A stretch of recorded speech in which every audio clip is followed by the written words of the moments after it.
iQoo का जो iQoo Z1 है वो जल्दी हमें इंडिया में देखने को मिलने वाला है। इस वीडियो में बताऊंगा कब तक वो इंडिया में आ जाएगा।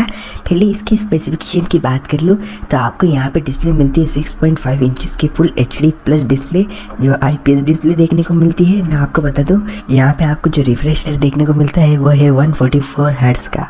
मतलब दोस्तों गेमिंग के लिए मोबाइल बनाया गया है, इसीलिए इसमें जो है रिफ्रेश रेट बहुत ही अच्छी दी गई है। बता दूँ यहाँ पे आपको पीछे जो है ट्रिपल कैमरा देखने को मिलता है, 48 मेगापिक्सल का प्राइमरी कैमरा जो सैमसंग के सेंसर के साथ आता है। उसके बाद 8 मेगापिक्सल का आपको अल्ट्रा वाइड और 2 मेगापिक्सल का आपको जो है देखने को मिल जाता है मैक्रो कैमरा। अब फ्रंट की बात करूँ तो फ्रंट में आपको 16 मेगापिक्सल का सेल्फी कैमरा यहाँ पे देखने को मिल जाता है। कैमरा वाइज देखोगे तो इतना मतलब अच्छा नहीं है क्योंकि ये जो है गेमिंग मोबाइल है इसीलिए। और दोस्तों जिस प्राइस से आ रहा है मेरे हिसाब से ये अच्छा मोबाइल होगा। आपको मैं बता दूँ इसमें प्रोसेसर होने वाला है मीडियाटेक का डायमेंसिटी 1000+ वाला, ये ऑक्टा कोर प्रोसेसर है। और दोस्तों ज़बरदस्त है, ये 5G मोबाइल होने वाला है। इसमें आपको जो है माली G77 वाला GPU देखने को मिल जाएगा। अब यहाँ पे गेमिंग बहुत ही अच्छी हो जाएगी मीडियाटेक के प्रोसेसर के साथ भी। और मैं आपको बता दूँ LPDDR4X की आपको यहाँ पे रैम देखने को मिलेगी, UFS 3.1 देखने को मिल जाएगा। अब अगर यहाँ पे बैटरी की बात कर लूँ तो 4500 mAh की यहाँ पे आपको बैटरी देखने को मिलने वाली है। जी हाँ, 4500 mAh की बैटरी।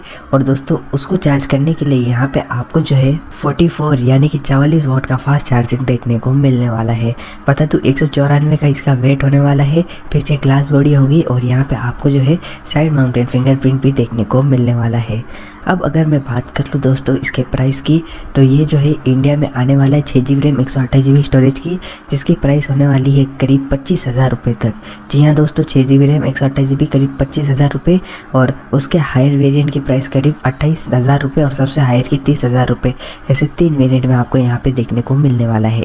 अब अगर बात करें इंडिया में कब तक ये आएगा तो दोस्तों अगले महीने यानी कि जुलाई में जो है आपको ये मोबाइल देखने को मिलने वाला है। अब लीक्स आ रही है कि अगले महीने जुलाई जो है 15 जुलाई के अंदर जो है आपको ये मोबाइल देखने को मिल जाएगा। और दोस्तों ज़बरदस्त ये मोबाइल होने वाला है। आप इस पे क्या कहते हैं बताइए। और iQoo का ये जो है Z1 दूसरा मोबाइल होगा मेरे हिसाब से इंडिया में। पहला तो iQoo 3 है और iQoo Z1 दूसरा हो सकता है। आप इस पे क्या कहते हैं ज़रूर बताइए। और ये मोबाइल ज़बरदस्त होने वाला है।